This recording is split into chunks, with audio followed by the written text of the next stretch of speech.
James and I stand in the negation that states should maintain, adopt, and implement policies and measures that they deem appropriate for the protection and promotion of the diversity of cultural expressions on their territory. The resolution's wording, as well as the affirmative's interpretation, suggests that the affirmative must defend that the state ultimately decide what cultural diversity is, and then implement policies to either protect or promote it. This round is a question of whether or not the state should ultimately decide what cultural diversity is. The affirmative's central argument relies on a form of circular reasoning, stating that, quote, allowing cultural expression is key to human dignity because inherent worth cannot be respected without cultural expression.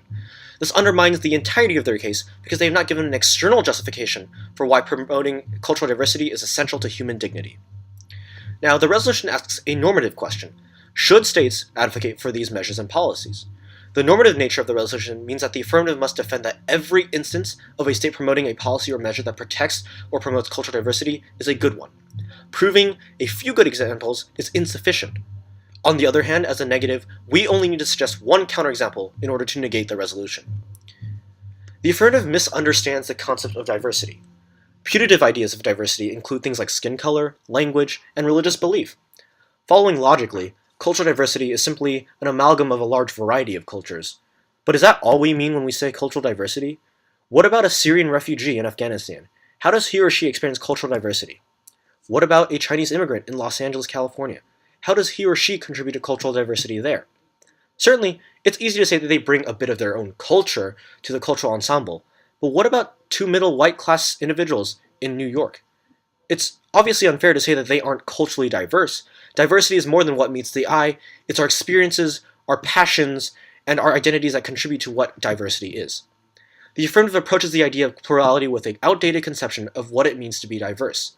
What state, what conglomeration of decision-making individuals can decide what it means to make every individual unique and diverse?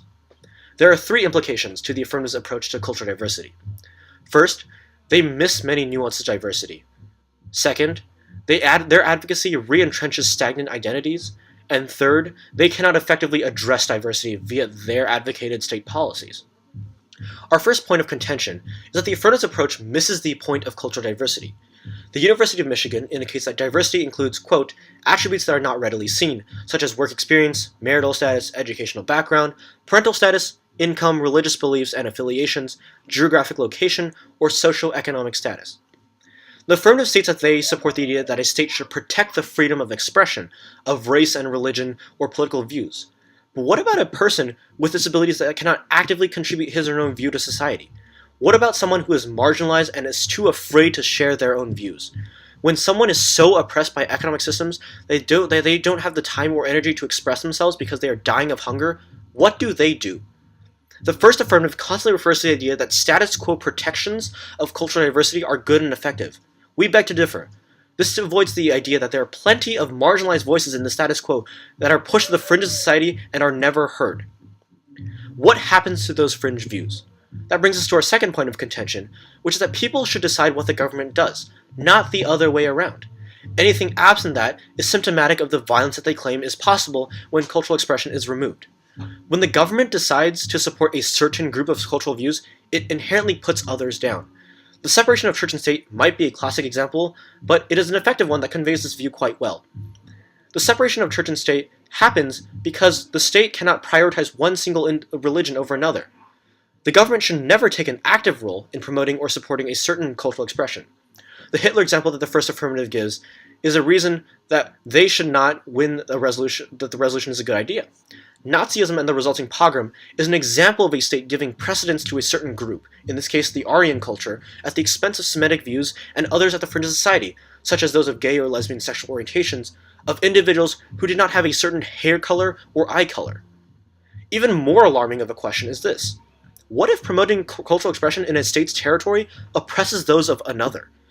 If a state had militantly anti-religious views or racist views, wouldn't that state promoting cultural expression within their own territory inherently demonize others? The affirmative must defend that a state expressing their cultural views that might be violent is a good idea. Certainly this is nonsensical.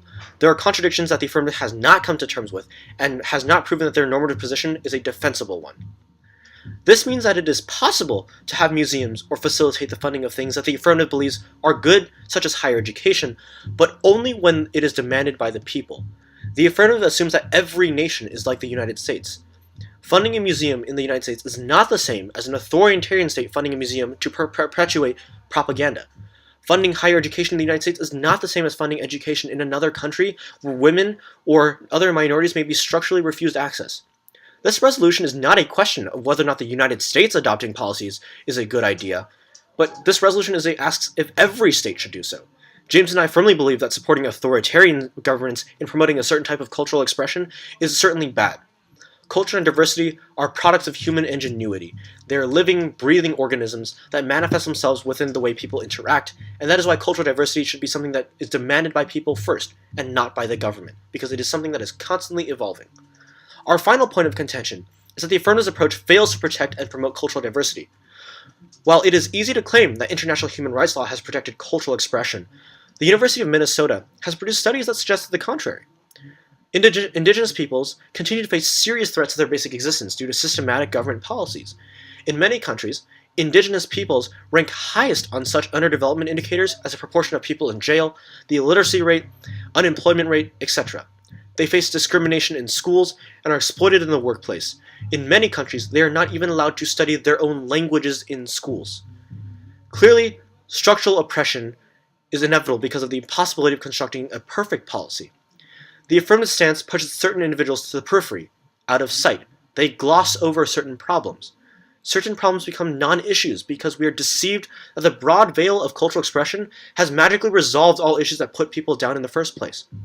The better alternative is the one offered by the negative because it allows individuals with a plurality of individual experiences to lobby their respective governments and to promote their own modes of expression. In order to promote a better understanding of what it means to be culturally diverse, the government should not arbitrarily decide what it means to be diverse or what it means to express diversity. Expression of diversity must begin with the very roots of culture, with people themselves.